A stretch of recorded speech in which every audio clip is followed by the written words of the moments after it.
Hey everyone, thanks for joining us here. Michael Quinn Sullivan at the big stage for Texas Scorecard at the George R. Brown Convention Center for the Republican Party of Texas Convention. Wow, I'm now exhausted. I've now said it several times, Tony. I just feel just so many words. But I am real excited to be sitting here with my friend Tony Ortiz. Tony Ortiz, maybe the best word to describe, and look, I've known Tony a long time, this very quiet guy who just, likes to, chat with folks, very pleasant, amiable guy, but nonetheless has this other sort of, kind of provocateur, kind of side to him. He's the founder of Current Revolt. Now, Current Revolt is a new news, and Tony, I need your help here because, I'm a news guy. I've been in this business forever, and so I, on the one hand, I want to say, well, it's a satire site. Well, it's not a satire site. Well, no, it's not comedy. You kind of run the gambit. Talking, as we said a second ago, I feel like there are a lot of times Current Revolt will talk about very serious things with your tongue planted very firmly in your cheek. And there are other times that I, take a look at some stuff you and your guys are writing, and there's some very serious stuff written in ways that are maybe even more thoughtful than the way that it's presented in, the same kind of topics in other places. So you guys kind of run the gamut. Tell me, so first, why did you form Current Revolt? You're the founder of Current Revolt. Yeah. Why did you start it in the first place? I want to talk about kind of how you guys go through that process of deciding when do you sing it with a smile and when are you saying it with a really straight face?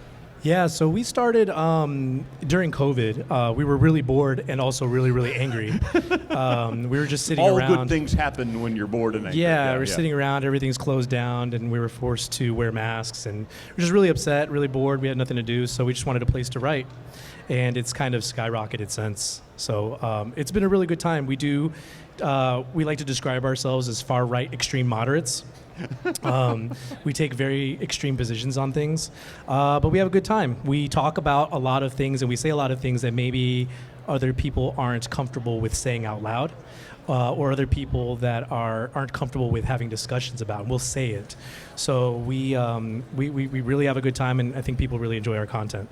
So you guys have been very unabashed about taking on the transgender issue, taking on, again, it is beyond imagination for me that here, that we are talking about, transitioning children. We're talking about, there's an entire wing of the political spectrum in the United States and even in Texas who think, oh, it's okay to go in and mutilate children and do these things. And you guys have been very unabashed in taking it on. Again, when a lot of folks, maybe me sometimes, gets a little icky talking about it, you guys have been willing to jump right in. I know you have paid a little bit of a personal price for y'all. You've taken a big red paintbrush and paid a big target on yourself. But I also feel like I hear a lot of folks saying that they're so glad that someone is willing to say what maybe they're not able to, not willing to. So again, I want to ask you, how do you decide when is the right time to talk about a thing in the joking way with the funny little cartoons and stuff, and then how do you decide when's it time to put the humor aside and talk about it in a direct way? Yeah, so especially with like the drag queen issue and the stuff that they're doing to children, you can only joke about it for so long before it's just like, it's not funny. It's really not. What they're doing to children isn't funny. And, we're more than glad to be honest about it and, bring it to light. The best way to expose darkness and evil is to put some light on it. And so we do that very well. And then as far as the satire approach, politics is boring. It's the same thing, and you've got a million magazines saying the same thing over and over again. Right. We enjoy bullying bad politicians and bad people with bad takes. Mm-hmm. And so we enjoy making fun of them. And we enjoy, bringing some satire and some entertainment to a spectrum that's generally what we find is pretty boring. And we have a lot of fun. Have you been surprised at how thin-skinned a lot of politicians are? Yeah, so politicians in Texas are treated like celebrities. Right. I mean, you could see that just walking around the convention. You see a politician walking around, and there's a line just to take a photo with them. And if you make one statement about the way they look, or the way they legislate, or what they believe, or in some politicians' cases who they're sleeping with or how many people they're sleeping with, they get very upset about that, and they don't like it because they're used to walking into places and people kissing their hands. And when you've got an organization and a large group of people that view them as just another human being, they really, really dislike that. Yeah, I've said this for a while. I'm going to get your take on it. That it feels like in a lot of ways Republicans are among the worst when it comes to the almost deification of politicians. That we've lost sight of the idea that they're supposed to be our servants. They're supposed to be working for the people, but instead, I can't tell you the number of conversations, Tony, I've had over the years where, someone will tell me what a dirty, rotten so-and-so some particular politician is, and then who walks in the room but that politician, and this person who's just bad-mouthing them wants to rush over and tell them how amazing they look and how beautiful they are. There seems to be kind of a Tory quality to Republicanism. Yeah, there's a sense, you see it here, you see it anywhere really. When a politician walks in, the first thing people want to do is take a selfie with them, right. And they want to post it on Facebook. And the politicians know this. They know that if they take a selfie with you and they post a photo with you, they've locked in a voter for life, or at least for quite a bit. And so for them, it's a very social thing. And you're exactly right. I mean, these are not deities. They're not special. They're not celebrities. They're our employees, really. Mm-hmm. They work for us. And we should definitely treat them like employees. We should hold them accountable for what they do. And so, yeah, I personally have kind of grown out of it. It definitely was a thing when I got started in politics. Somebody walks in and it's like, whoa, that's so-and-so. And now it's just like, yeah, you're just like another human being, except pretty bad sometimes, much worse. And current Revolt again has done a really amazing job of breaking wide open some of the dirty little secrets that a lot of politicians would, they all whisper about, they all talk about. But you guys have been willing to go out and to develop some sources, do the real journalism of developing sources to talk about exposing a lot of the hypocrisy.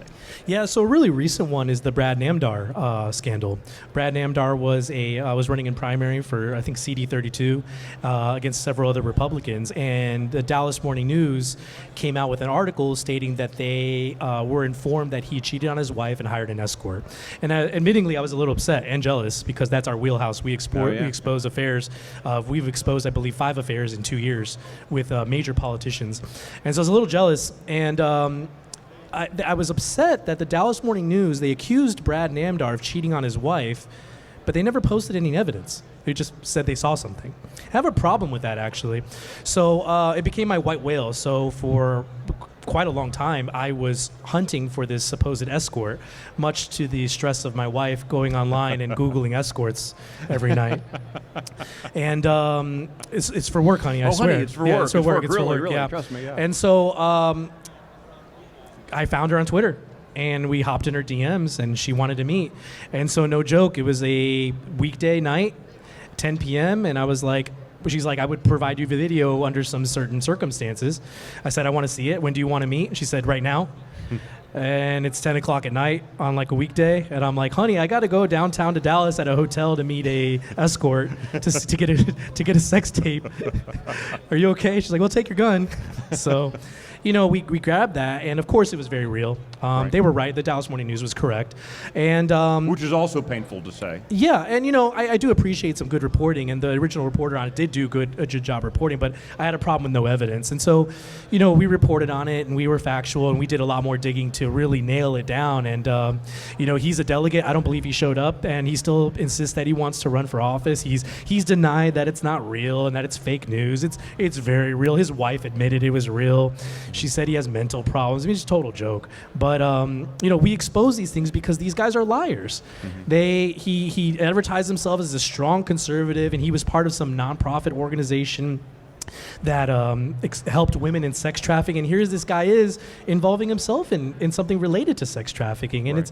and all he had to do was pay his bill. He just didn't pay his escort. So gentlemen, politicians, if you're out there, pay your escorts, because they will come to us and they will let us know about it. All right. So, I certainly don't want you, Tony, to reveal any future story plans, but there's very definitely a vibe around the convention that maybe current Revolt has got some ears out around in some of the area bars. When folks say that sort of thing, how does that make you feel? That you're being accused of being the party killjoy or whatever.